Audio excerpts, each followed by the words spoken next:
My fiancé declared, "I need an open relationship or the wedding is off." I replied calmly, "Okay, let's do it."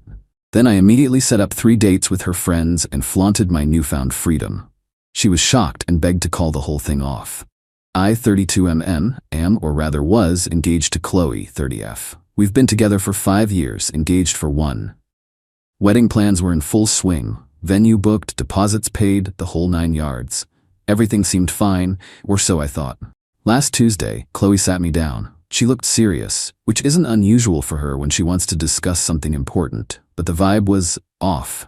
"Look," she started, fiddling with a coaster. "I've been doing a lot of thinking, about us, about what I need." I waited. My mind raced through possibilities. Cold feet? A problem with her family? "I need more," she finally said. "More experiences. More freedom. Before we get married, I need an open relationship. If we can't do that, then I don't think I can go through with the wedding." Silence. My brain just kind of stalled for a second. An open relationship? Now? 6 months before the wedding? I just looked at her. She had this expression like she was bracing for an explosion, or maybe expecting me to beg, to plead. Instead, I took a breath, a really deep one. "Okay," I said.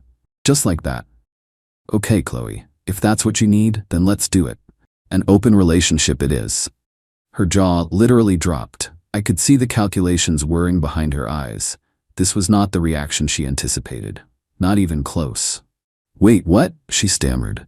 You're okay with this?" "Well, you said you needed it or the wedding is off," I replied, keeping my voice even. "I don't want the wedding to be off because you feel trapped or unfulfilled. So, yes, open relationship. We should probably set some ground rules, right?" She just stared, completely flustered. Yeah, ground rules, sure." But she hadn't thought that far. I could tell. This was supposed to be her power play, her way of getting what she wanted by threatening the wedding, thinking I'd cave. She didn't expect me to call her bluff so readily. "Great," I said, getting up. "Let's give it a think and we can discuss terms tomorrow. I'm gonna head out for a bit, clear my head." And I left her sitting there, looking like a fish out of water. The moment I was out the door, the calmness I'd projected started to crack. It hurt, like hell. 5 years, and this is what it came to? An ultimatum? But if this is what she wanted, if this was the test, or whatever BS she was pulling, then fine. Game on. Update 1. Taking her at her word. 1 week ago, so after Chloe's bombshell about needing an open relationship or the wedding's off, and my immediate agreement, things got interesting. The next day, Chloe was still acting weird, like she couldn't quite believe I wasn't throwing a fit or begging her to reconsider. She tried to initiate the ground rules talk, but it was vague. Stuff like being respectful and honesty. Standard, but also clear she hadn't thought this through beyond her own desires. I listened, nodded, and agreed to her very loose terms. No curfews, disclose if asked, use protection. Basic stuff. She seemed to think that her being the one to ask for this meant she'd be the only one acting on it. Or at least acting on it first and with enthusiasm. Lol. Here's where it gets fun. Or not fun, depending on your perspective. My perspective? She made the rules. I'm just playing the game. I have a pretty good memory for conversations. Over the years, Chloe has mentioned, often in passing, which of her friends have had crushes on me or made comments. Not in a jealous way, more like a "can you believe Maya said you had nice arms" kind of way. I filed those comments away. So, Wednesday evening after our ground rules chat, I did a little reaching out.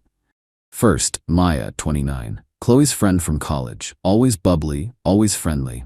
I sent her a casual text. "Hey Maya, random question, you busy Friday night? Chloe and I are trying this open relationship thing, and I figured I'd see if you were free to grab a drink." Her reply was almost instant. "Wait, seriously? Chloe's agreed to this? And OMG, yes, I'm free." Next, Sophie, 31. Chloe's work colleague, a bit more reserved, but we've always had good banter at group events. My text to her, "Hey Sophie, hope you're having a good week. Chloe and I have decided to explore an open relationship for a bit. Any chance you'd be interested in dinner on Saturday?" Sophie's reply took about an hour. "That's unexpected. From Chloe? Are you sure? But yes, dinner sounds intriguing. I'm game." Finally, Isabel, 30, her childhood best friend. This was the boldest one, because Isabel is quite outspoken. My text, Isabel, long time no see properly. Quick heads up, Chloe and I are opening up our relationship. Wondering if you're around for coffee or something stronger next week? Isabel called me. What in the actual hell? Chloe suggested an open relationship? Is she insane? And you're asking me out? She set the terms, Isabel, I said calmly. I'm just seeing who's interested in a no-strings coffee or drink. Her idea, her rules. Isabel was silent for a moment.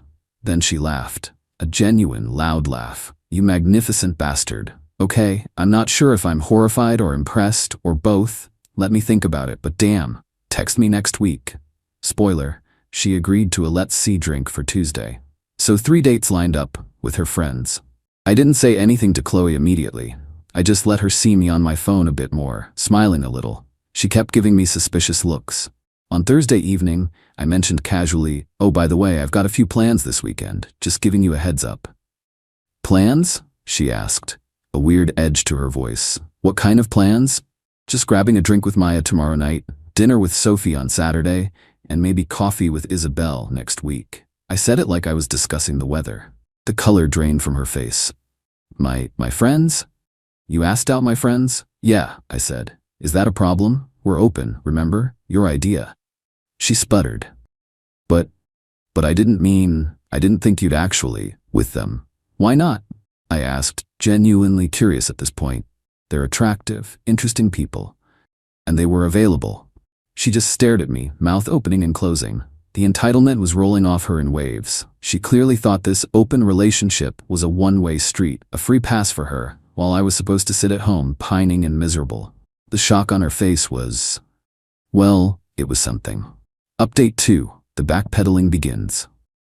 3 days ago, okay, so things escalated, predictably. After I told Chloe about my upcoming dates with Maya, Sophie, and Isabel, she lost it.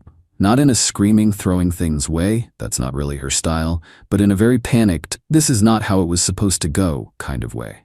You can't do this, she insisted, voice tight with barely suppressed hysteria. Why not, Chloe? I asked, keeping my tone deliberately mild. You wanted an open relationship. These are the mechanics of an open relationship. Or did you have a different definition in mind? One where only you get to be open? She flinched. No, that's not it. It's just, my friends, it's disrespectful. Disrespectful to whom? I countered. To you, for taking you at your word? Or to them? They all said yes, by the way. Seemed pretty happy about it, actually. That last part really got under her skin. I could see it. The next 24 hours were a barrage of texts and calls from her. We need to talk. This isn't what I meant. You're trying to hurt me. You have to cancel those dates. I mostly just replied with variations of, Chloe, you were very clear. Open relationship, or the wedding is off. I chose the open relationship. Are you now saying you want to call off the wedding? That usually shut her up for a bit. The idea that I might be the one to pull the plug on the wedding based on her ultimatum clearly terrified her. But not enough to actually admit she'd made a massive miscalculation. Then came the flying monkeys. First, her brother, Liam, 33, called me. Liam's usually a decent guy, but he's fiercely protective of Chloe, sometimes to a fault. Dude, what are you doing? He started. No preamble. Chloe's a wreck, going on dates with her friends? Seriously?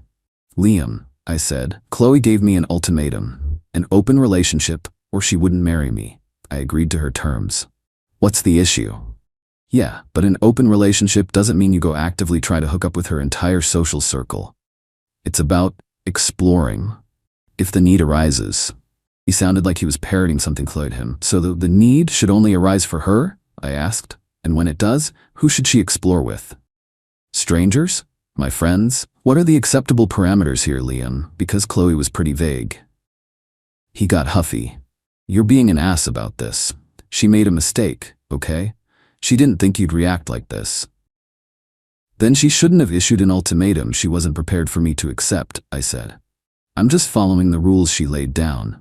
If she wants to change them, she knows how to talk to me. But so far, all I'm hearing is that I'm the bad guy for agreeing with her? Liam grumbled some more about me not being fair and making things difficult before hanging up. Apparently, me being fair means I should just roll over and accept her demands without exercising the same freedoms myself. The entitlement is strong in that family. Chloe then tried a different tactic. Tears. When I got home from work on Friday, just before I was supposed to meet Maya, she was on the sofa, sniffling. "I can't believe you're actually going," she whispered, eyes red. "Chloe," I said, sitting down a small distance away. "I'm doing what you said you needed. If you've changed your mind about wanting an open relationship, you need to say so. And if you do, we need to discuss what that means for the wedding, because your ultimatum was pretty clear." "But I don't want this," she cried. "I don't want you dating Maya, or Sophie, or Isabel." "So you want to call off the open relationship?" I pressed. "Yes, no, I don't know," she wailed. "I just want you to not go." "That's not how this works, Chloe," I said, standing up. "You set the terms. I'm adhering to them. I'll be back later." And I left. The look on her face was a mixture of fury, despair, and utter disbelief.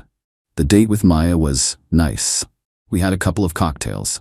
She admitted Chloe had been acting erratically lately and was surprised by the whole open relationship thing, but also said Chloe had always been a bit of a grass is greener type. Maya was fun, easy to talk to. Nothing physical happened beyond a hug, goodbye, but it was a pleasant evening. She did say, "Chloe is going to lose her mind when she hears you actually went through with this." I just shrugged. Chloe was waiting up when I got home, arms crossed, eyes narrowed. "So, how was your date?" she asked, sarcasm dripping. "It was pleasant," I said, keeping it brief. "Maya's good company." "Did you sleep with her?" "Chloe, that's really not something I'm going to discuss in detail, just like I wouldn't expect you to detail your encounters. We agreed on disclose if asked, but not a full interrogation. It was a first date, a drink. That's all." She looked like she wanted to press, but I just went to the bedroom. The atmosphere was ice cold. Saturday dinner with Sophie is next. I have a feeling Chloe's attempts to shut this down are only going to get more frantic. She really thought she could have her cake and eat it too, without me even glancing at the dessert menu. Update 3, Consequences and Confrontations. Today, the saga continues, and the entitlement levels from Chloe have somehow managed to go even higher. My dinner with Sophie on Saturday night went ahead as planned. Sophie is sharp, and she pretty much called Chloe's play from the get-go. "She thought you'd fold, didn't she?" Sophie said over appetizers. "Chloe loves the idea of being desired by everyone, but she wants you as her safe, stable backup." Ouch, but accurate. Dinner was great, conversation flowed easily. Again, nothing physical, just good company. Sophie did mention Chloe had called her earlier that day, trying to get her to cancel, feeding her some story about how I was misinterpreting things and acting out. Sophie, to her credit, told Chloe that I'd been perfectly clear and that Chloe was the one who'd initiated the open relationship idea. When I got home Saturday night, Chloe was furious. This time, it wasn't just panicked tears. It was anger. "You're enjoying this, aren't you?" she seethed. "You're deliberately trying to humiliate me." "Chloe, I'm literally just doing what you asked, or rather what you demanded as a condition for our marriage," I said, tired of the same circular argument. "You wanted open. This is open. If you wanted monogamy, you shouldn't have issued an ultimatum saying otherwise." "But I want us," she cried. "I want you. I made a mistake, a huge mistake. Can't you see that?" "I see that you tried to manipulate me," I said, and for the first time my voice was hard. "You put a gun to the head of our wedding, expecting me to beg you to put it down. Instead I said, okay, your terms, and now you're shocked that I'm actually following through." "So that's it?" she asked, her voice cracking. "You're just going to keep dating my friends? You're going to destroy our relationship and my friendships to prove a point?" "Our relationship was pretty much on life support the moment you gave me that ultimatum, Chloe. And your friendships seem to be fine." Maya and Sophie both seemed to understand the situation perfectly. They were more confused by your actions. Then came the big one. Her mother, Karen, let's call her that, it fits, called me on Sunday afternoon. I was expecting it. "I am so disappointed in you, my name," Karen began, her voice dripping with condemnation. "Chloe is heartbroken. How could you be so cruel as to flaunt other women in her face, especially her own friends?" "Karen," I replied, trying to keep my patience. "Chloe told me she needed an open relationship, or the wedding was off. I agreed to her terms. I am respecting her stated needs." "But she didn't mean it like that," Karen insisted. "She was just confused. Young women get confused before their weddings. You should have been the bigger person, reassured her, not taken her literally and run off with her friends. The sheer audacity. So I was supposed to psychically discern that her explicit ultimatum wasn't what she really meant? And being the bigger person involves letting her dictate terms that only apply to her? I don't think so, Karen. Chloe is an adult. She made an adult decision, and she's now seeing the adult consequences of that decision. Karen huffed about how I was immature and vindictive and how I was ruining everything. She said Chloe was now saying she wanted to call off the open relationship and the wedding because I had betrayed her trust. By Check's notes, doing exactly what Chloe had insisted upon. The mental gymnastics are Olympic level. Chloe herself has been alternating between sobbing apologies, angry accusations that I've planned this all along to get out of the wedding, lol what? And desperate pleas to just make it stop. She said she wants to call off the open relationship. Okay, I said. We can call off the open relationship. But Chloe, the ultimatum you gave me, that's not something I can just forget. You were willing to end our marriage over this supposed need. What happens next time you feel confused or need more? She had no answer. Just more tears. My date with Isabel is tomorrow, Tuesday. Isabel texted me this morning. Heard the drama is epic. Still on for that drink? I'm bringing popcorn, metaphorically speaking. I am still calm. But underneath, yeah, there's a part of me that's just done. This wasn't a simple miscommunication. This was a calculated move by Chloe, expecting me to crumble. Her shock isn't that the relationship is open, it's that I'm participating. The wedding is looking less and less likely, not because of the open relationship, but because the trust is just gone. She showed her hand, and it was not a good one. Final update, the dust settles. 1 month later, it's been a whirlwind, but I guess it's time to close this chapter out for anyone following. My drink with Isabel happened. It was enlightening. Isabel is incredibly blunt. She basically confirmed what Sophie hinted at. Chloe has a history of this kind of thing, testing boundaries, wanting what she can't have, and expecting others to adjust to her whims. Isabel didn't hold back on her opinion of Chloe's ultimatum, calling it incredibly stupid and selfish. We actually had a decent time, no romance, just a very honest conversation. Isabel did say she was surprised I called Chloe's bluff so thoroughly. Most guys would have either freaked out or just sulked, she commented. After that meeting, I sat Chloe down. No more games, no more tears from her side being the main event. Chloe, I started, this whole open relationship thing. You said you wanted to call it off. I agree. It's off. A flicker of hope in her eyes. But, I continued, the fact that you issued that ultimatum, open relationship where the wedding is off, that's the real issue here. You were ready to throw away 5 years, our entire future, because you supposedly needed this. And when I called you on it, your only problem was that I was also partaking, not that the premise itself was damaging. She started to interrupt, but I didn't mean for you to. It doesn't matter what you meant for me to do, Chloe. I cut her off, calmly but firmly. It matters what you said, what you demanded. You showed me that you're willing to detonate our life together on a whim, or as a manipulation tactic. I can't build a marriage on that foundation. So yeah, I told her the wedding is off. For real this time. From my end. Her reaction was a lot. First, disbelief, then anger. How dare I call it off after she was the one willing to forgive me for my awful behavior? Her words, referring to me dating her friends, which she demanded I be free to do. Then came the begging, the promises it would never happen again, that she'd learned her lesson. Her brother, Liam, tried to intervene again, saying I was overreacting, that all couples have these pre-wedding jitters and weird fights. I told him this wasn't jitters. This was a fundamental betrayal of trust and a display of appalling selfishness from Chloe. Even her mother called my mom to try and get her to talk some sense into me. My mom, bless her, told Karen that I'm a grown man who makes his own decisions, and that from what I'd told her, Chloe had made her bed and now had to lie in it. The fallout for Chloe has been significant. Maya and Sophie are definitely keeping their distance from her. They both told me separately that Chloe tried to badmouth me to them, painting herself as the victim. But they saw through it. Isabel was never one to mince words, and apparently told Chloe exactly what she thought of her actions, which wasn't pretty. So Chloe's power play not only cost her the relationship, but also severely damaged her friendships. Good. That's what happens when you treat people like pawns.